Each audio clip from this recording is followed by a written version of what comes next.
piso ng pera ko dito.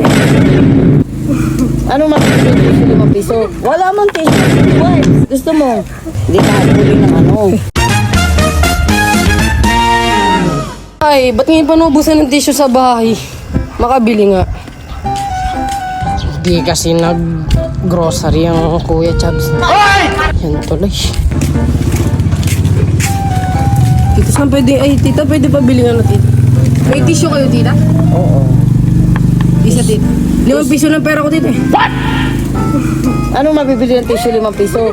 Di, tita, kahit isang peraso lang, tita. Napasobra kahit sa chicken, tita. Napasarap. Oh my God!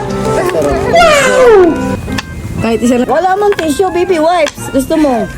5 piso, tita, pwede. Hindi, bigyan na lang kita. Sige, tita. Abon ko mo to kasi nawala rin yung baby wipes ko makapalbon. Bigyan ko na lang siya at uuwi ko sa bahay. Maraming salamat, tita. Ayan na nga. The best ka talaga, tita. Sige, akin na, Bon. Di na babayaran, tita. Huwag na. Yan. Konti lang naman. Thank you, tita. Malay mo. Makakatulong sa'yo to, diba? Isang ganito lang. O, magpunas ka na ng ketchup dyan at ng... Hindi ka habulin ng ano. O, ito pa. O, pwede na ba yan? Thank you, tita. Sa wakas nakahingi rin.